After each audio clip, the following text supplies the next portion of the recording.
þú sem hefur lýst upp þessa heilögu nótt með ljóma hins sanna ljós. Við biðjum þig, gef að við sem skynjað höfum á jörðu leyndardóm þessa ljós, megum á himnum njóta fagnaðar þess. Fyrir son þinn Jesú Krist, drottinn vorn, sem með þér lifir og ríkir í einingu heilags anda, einn sannur Guð aldir alda. Amen.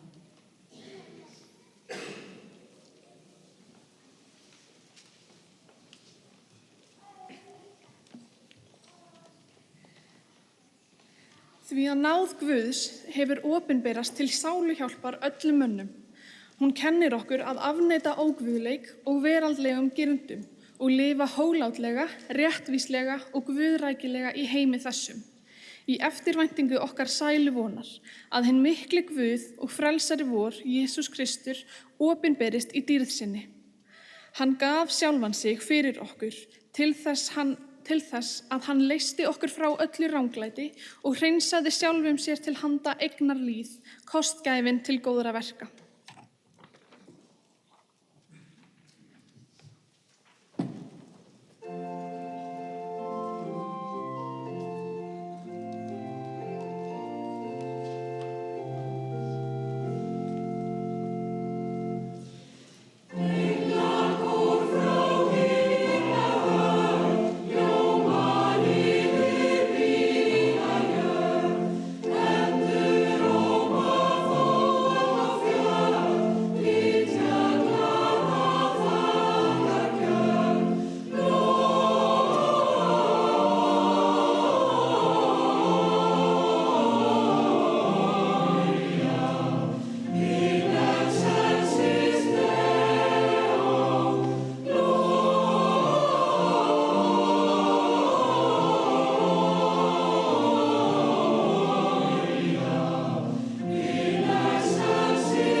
En það bar til þessar myndir að boð kom frá Ágústusi keisara að skráseta skyldi alla heimsbyggðina. Þetta var fyrsta skrásetningin og var gerð þá Kýrenius var landstjóri á Sýrlandi. Fóru þá allir til að láta skrásetja sig hver til sinnar borgar. Þá fór og Jósef úr Galíleu frá borginni Nasaret upp til Júdu til borgar Davíðs, sem heitir Betlehem. En hann var af ætt og kyni Davíðs, að láta skrásetja sig ásamt Maríu, heitkonu sinni, sem var þunguð. En meðan þau voru þar, kom sá tími hún skyldi verða léttari. Fæddi hún þá son sinn frumgetinn, vafði hann reifum og lagði hann í jötu, af því að eigi var rúm fyrir þau í gistihúsi. En í sömu bið voru hirða út í haga og gættu nóttina hjarðar sinnar. Og engill drottins stóð hjá þeim og dýrð drottins ljómaði kringum þá. Þeir urðu mjög hræddir, en engillinn sagði við þá: Verið óhræddir, því sjá ég boða yður mikinn fögnuð sem mun veitast öllum lýðnum. Yður í dag frelsar fæddur sem Kristur drottinn í borg Davíðs, og hafi þetta til marks. Þér muni finna ungbarn reifað og liggjandi í jötu.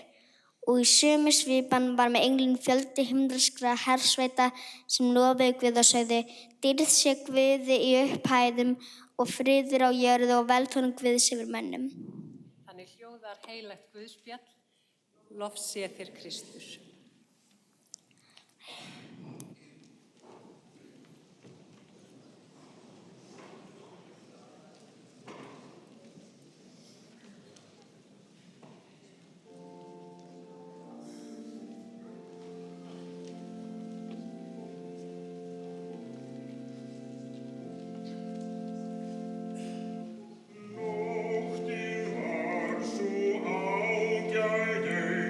Í allri veröld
Ótti og reiði að mörgu leyti svo merkilegar tilfinningar. Ég vil meina að þær séu náskyldar og að óttinn sé einmitt svo oft undanfari reiðinnar. En þær eiga eitt sameiginlegt og það að þær valda rörsýn. Þegar þú ert hrædd eða hræddur, þá kemst í raun ekkert annað að. Enda þetta mikilvæg tilfinning sem oft hefur bjargað manneskjum úr bráðri hættu. Óttinn virkjar kerfi líkamanns sem snúast það eitt að bjarga sér. Þá heldur ekki rými fyrir neitt annað en að komast af. Þetta eru mikilvægar tilfinningar og góð ástæða fyrir því að þær hafa þróast með mannsskepnunni alla tíð. Við þurfum að geta orðið reið og við þurfum að geta orðið hrædd. Það mín tilfinning að óttinn sé að vaxa í samfélaginu. Ekki bara hér á Íslandi heldur líka í þeim hluta heimsins sem við erum í mestum tengslum við.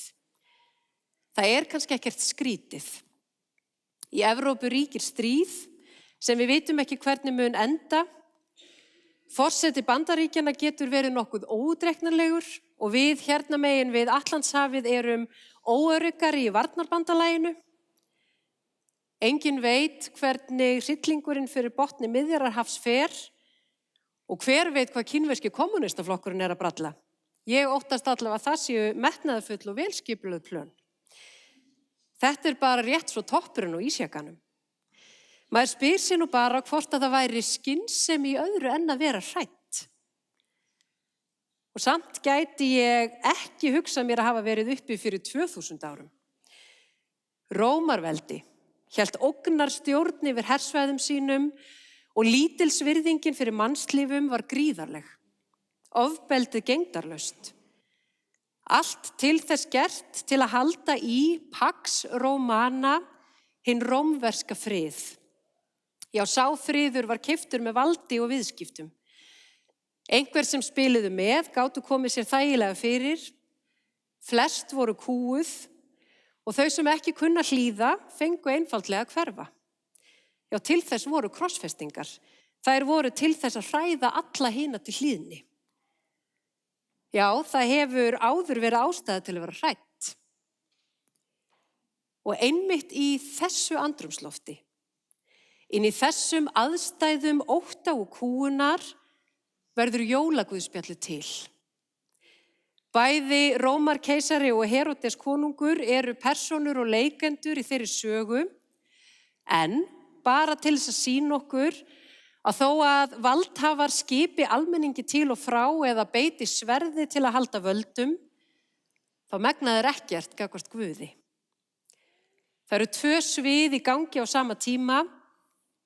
Annars vegar þar sem keisara og konungavald stimpast við og sendir fólk hingað og þangað, og hins vegar sagan af unga parinu sem þarf vissulega að beygja sig undir yfirvald, en allan tíman að greiða lífinu veg.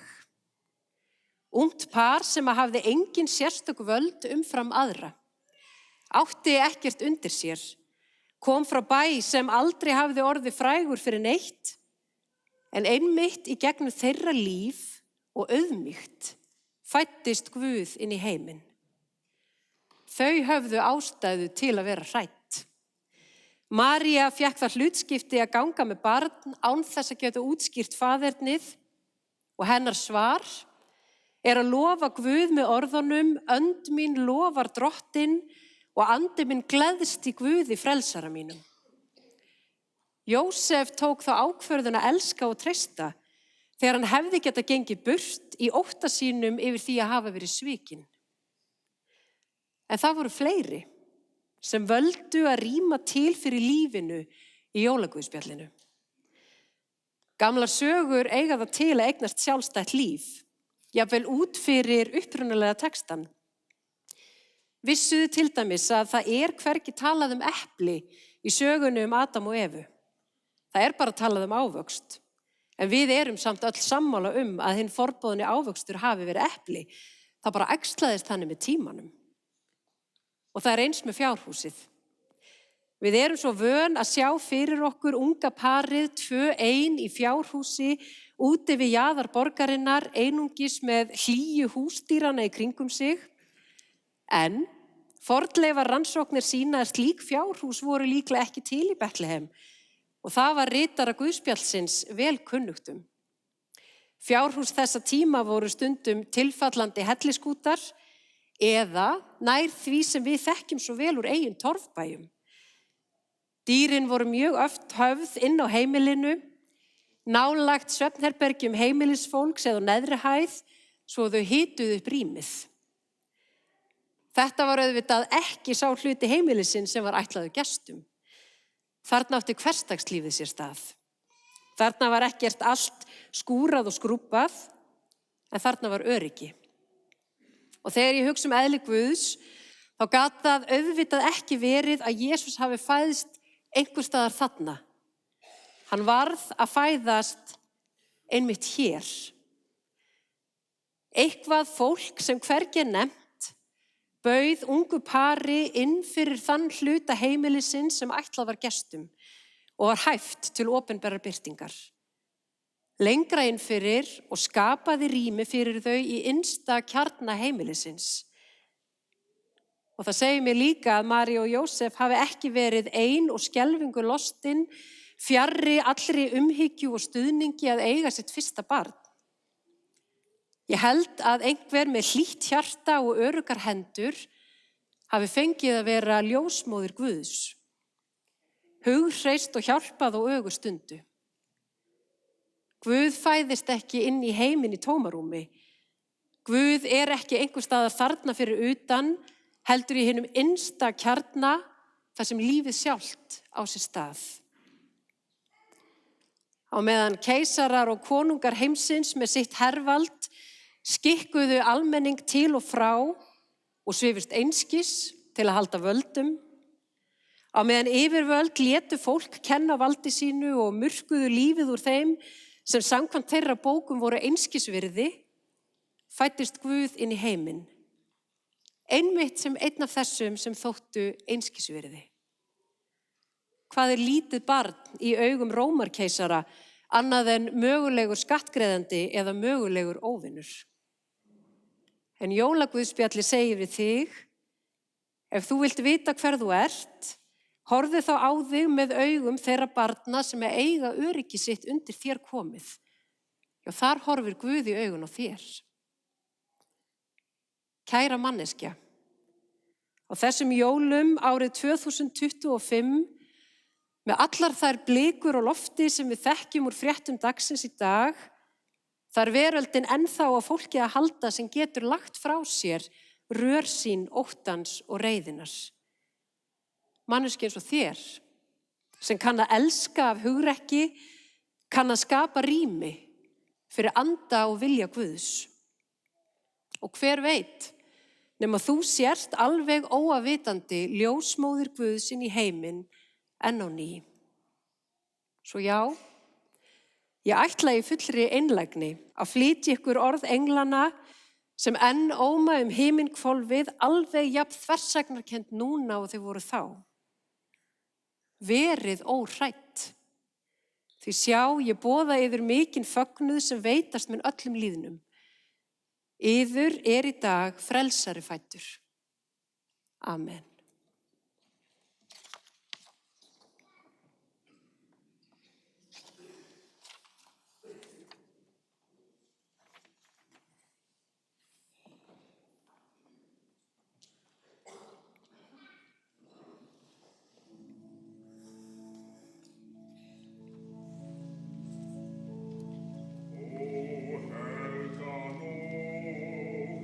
Stjörna blikkar blíð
Kæru vinir, einmitt á meðan við hlustuðum á óhelga nótt, sló klukkan 6 og hringdi jólin inn og nóttin varð helg, gleðileg jól, öll sömul.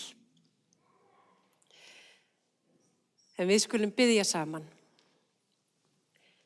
Himneski Faðir, sem hefur gefið okkur athvarf í kirkju þinni á jörðu, við biðjum þig að varðveita okkur og styrkja í sannri trú, svo að við í orði og verki vegsum þitt heilaga nafn. Já, varðveita og blessa þjóð okkar. Vaktu yfir forseta okkar, ríkisstjórn, alþingi og dómstólum og veit öllum sem forystu hafa í málum okkar, vitsmuni og drengskap og lát ráð þeirra og gjörðir verða þjóðinni til heilla, samkvæmt þínum helga vilja. Já, lofaðu sértu Guð fyrir íslenska mold og mið, vaktu yfir bjargrað okkar og láttu okkur ekki spilla því sem þú hefur skapað. Vendaðu alla við störf sín á sjó og landi, fylgdu þeim sem fara loftsins vegu. Afstýr slysum og veit okkur að miskunn þinni að við megum lifa í sátt og friði við allar þjóðir. Hjálpa og líkna þeim sem þjást og stríða, sakna og syrgja. Já, styrktu þau í trúnni, vektu með þeim von og traust og láttu þau fá að reyna að þú bjargar og blessar. Miskunnaðu hreldum heimi, vendaðu alla menn fyrir voða, rangsleitni og kúgun. Hindraðu ofbeldi og stöðvaðu styrjaldir, hjálpaðu okkur að efla sátt og frið og fyrirgefa eins og þú vilt í Kristi fyrirgefa okkur. Já, allar bænir okkar felum við í þeirri bæn sem Drottinn hefur kennt okkur og við biðjum öll saman. Faðir vor, þú sem ert á himnum, helgist þitt nafn, tilkomi þitt ríki, verði þinn vilji svo á jörðu sem á himni. Gef oss í dag vort daglegt brauð og fyrirgef oss vorar skuldir, svo sem vér og fyrirgefum vorum skuldunautum. Eigi leið þú oss í freistni, heldur frelsa oss frá illu, því að þitt ríkið, mátturinn og dýrðin að eilífu. Amen.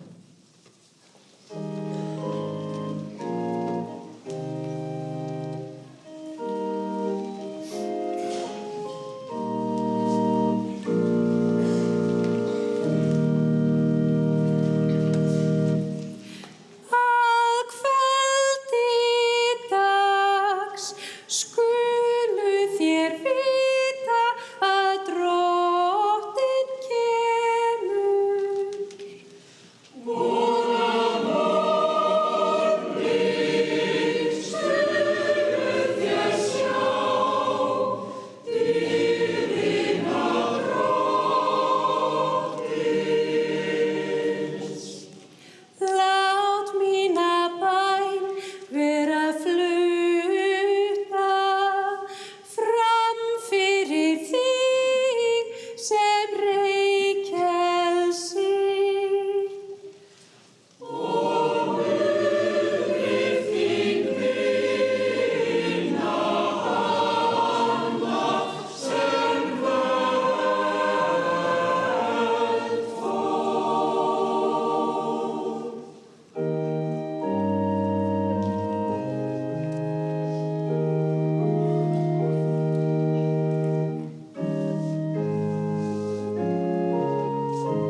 standa og syngja saman.